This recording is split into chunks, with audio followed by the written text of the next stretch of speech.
everyone, it's Kenny Burchard here. Thank you for joining me again for this second episode of the MetaStory podcast. This is the podcast that's all about shaping a Christian worldview from the perspective of the big story, the meta-story of the Bible. This is part 2 of an initial 3-part series, and I'm doing my best to lay the groundwork for every future episode of the podcast by trying to answer a cluster of 3 questions. And if you listened to the last episode, you know that we began with the question, what is a worldview? Well, today we're moving to the second question, and I want to jump right in and ask it now. What is Christianity? As the podcast ended last time, I asked listeners to write down their own answer to this question and then to be ready to think about it in this episode. And I did something similar to this in our home fellowship group recently. I asked everyone in the room to answer the question, what is Christianity? And then we all wrote down our answers on a whiteboard and looked at them together. And I have to say, there wasn't anything radically dissimilar between all of our answers. So we were all talking about the same basic thing. But then I asked the group if any of the things that we had written on the board, any of the things that we had come up with, could be said to be the central thing, the big thing, the bullseye of the question, what is Christianity? And that's really what I want to try to get to today. And I think I'll try to tackle this in 2 ways. First, I just want to give a few ideas about what Christianity is not.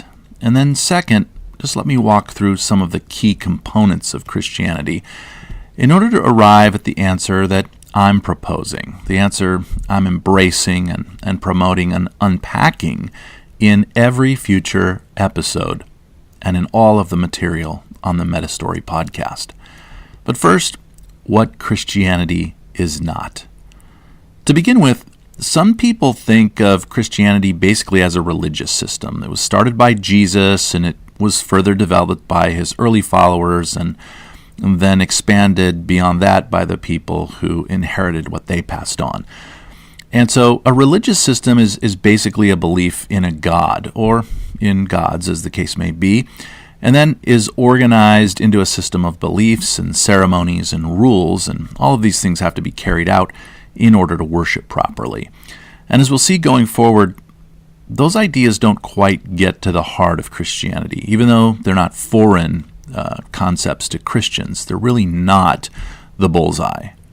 Others don't like the word religion or the idea of Christianity as a religious system, and so they say, no, Christianity is not a religion, but rather it's an individual and personal relationship with God.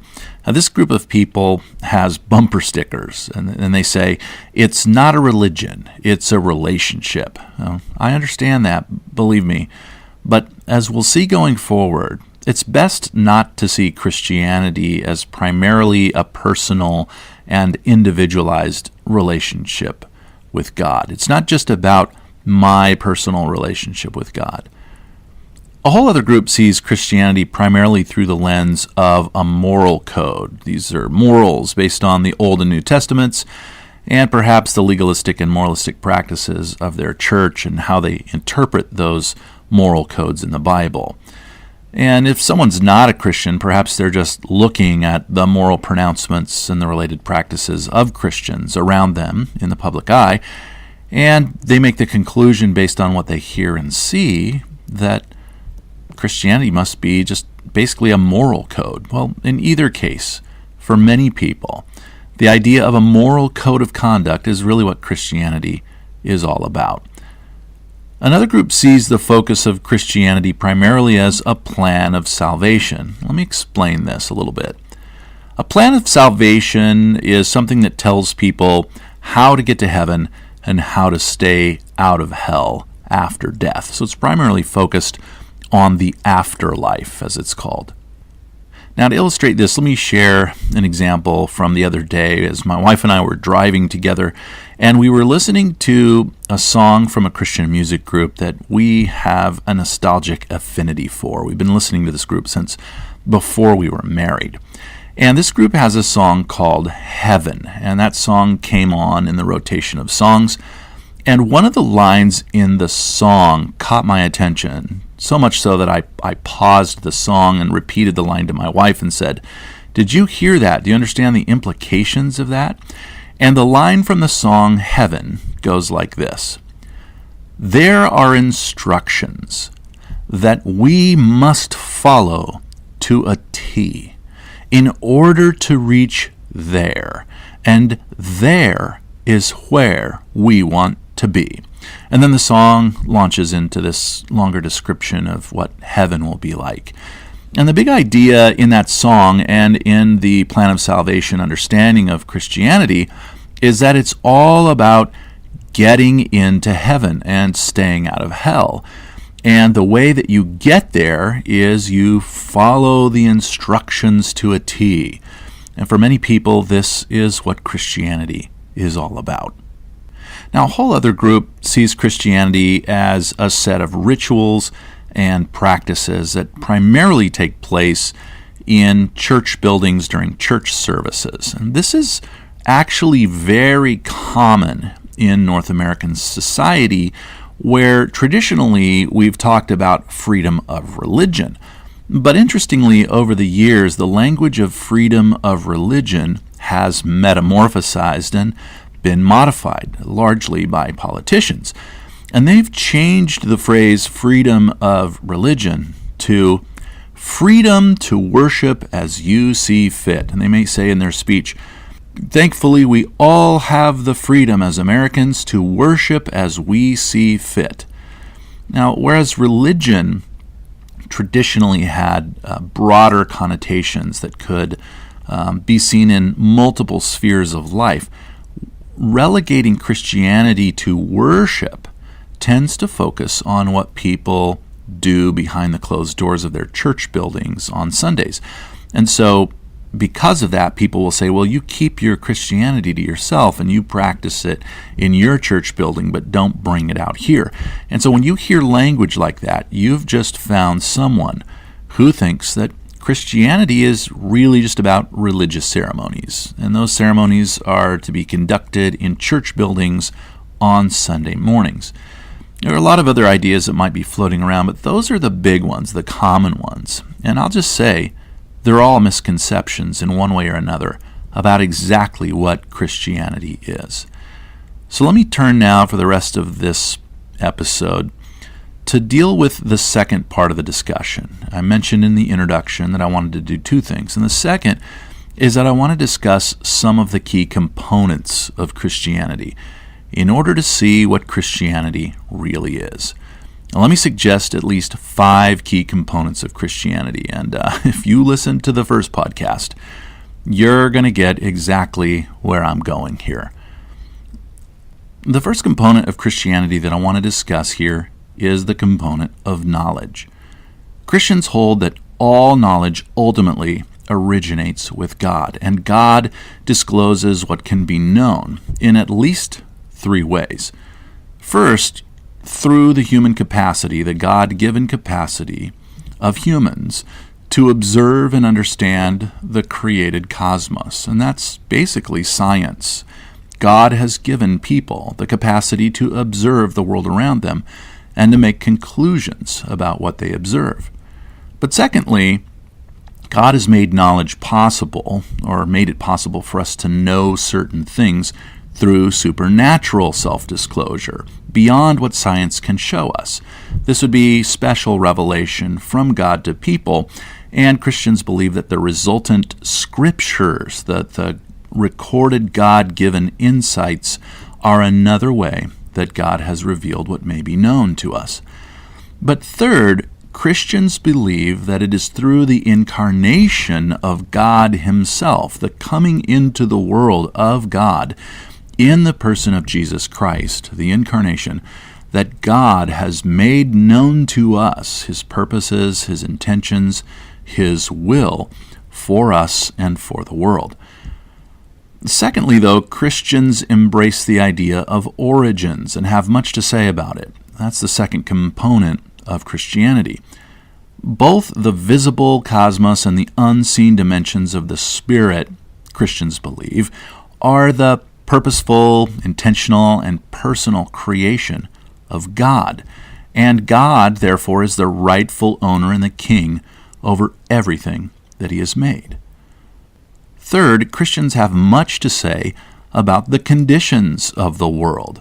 In specific, Christians believe that the human race, this crowning and image-bearing part of God's creation, who were originally given the vocation to rule the world on God's behalf, have actually acted autonomously and against God's will. And humans have therefore failed to bring creation under God's rule as God intended. It's humans who have instead partnered with subversive and anti-God ideas and powers that have allowed evil into the world and have perpetuated evil in the creation through their own activity. But fourth, Christians have much to say about the solution or solutions to this problem. In specific, Christians embrace the belief that it's through the life, death, resurrection, and ascension of a new version of humanity, namely Jesus Christ, and through those who live in the world as his obedient followers, that the world is again being made right and will ultimately be made into what God always wanted it to be. Which really is the fifth aspect of Christianity, and that is the resolution or the destination. Christians have always had a lot to say about the future. And in particular, Christians believe that in the future, God's kingly reign, his rule, will again fill the heavens and the earth, and that all that was disintegrated will be repaired again. Heaven and earth will be reunited into a new creation. And God will live with his people in the world where everything that once caused its ruin will be removed and discarded. And so, among Christians, there's generally been agreement about the overall perspectives that God and truth are knowable, and that God purposefully created the universe, including us, and that humans are the one who brought sin and brokenness into the world through their own rebellion, and that Jesus has done all that is necessary in order to reverse the ultimate effects of sin on the world, and that through Jesus and the people who are following Jesus, God will restore and is restoring his rule and his reign over everything again. The trouble begins when Christians begin looking for point-by-point agreement about the particulars within each of these five big ideas, but generally, this is the framework of what Christians believe. And so with all this in mind, what I'm proposing now and what will be obvious in every future episode of the MetaStory podcast is this. Christianity is not really fundamentally a religious system at all. It's certainly not merely a personal and individualized relationship with God. It's not just a way to stay out of hell and get into heaven. And it's not some prescriptive moral code. It's certainly not best understood as a set of ancient guidelines or prescriptions for how to order worship service on Sundays. Christianity is much, much more than all of those things. And I'll go further and say this. If any of these things are at the center of what we think Christianity really is all about, then we'll actually miss it. And why is that? Well, just remember the big questions that people ask, like, what do we know and how do we know it? And where do we come from? Is there anything wrong with the world? And if so, what is it? Can the things that are wrong with the world be fixed? If so, how? Where's everything headed? And how will it all turn out? Because Christianity has so much to say about these things and so many other things, and because Christians are concerned both with what they believe about these things and how those beliefs are ultimately to shape the way they live in the world, the most accurate response to the question, what is Christianity, is this. Christianity is fundamentally and essentially a worldview. It's a comprehensive and coherent view of reality. It's a way of understanding and living in the world based on what the world truly is. Now, let me end this episode with a quote from William Abraham from his 1985 book, An Introduction to the Philosophy of Religion. And there on page 104, Mr. Abraham says this: "Religious beliefs should be assessed by a rounded whole rather than taken in stark isolation. Christianity, for example, like other world faiths, is a complex, large-scale system of belief, which must be seen as a whole before it is assessed. To break it up into disconnected parts is to mutilate and distort its true character. We can, of course, distinguish certain elements in the Christian faith, but we must still stand back and see it as a complex interaction of these elements. We need to see it as a metaphysical system, as a worldview that is total in its scope and range." Close quote. And I could not agree more.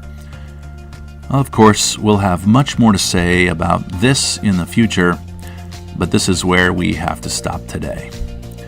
Just a reminder that you can follow me on Twitter at Kenny Burchard or on Facebook.com/Kenny Burchard. No hyphens or spaces in that. And you can get more content on the website, metastory.org. And if you're interested, I'm a primary contributor at thinktheology.org. I want to thank you again for joining me. It is always a joy to have you along, and I hope you'll come back again for the next episode of the MetaStory podcast. Until then, thank you, and God bless you.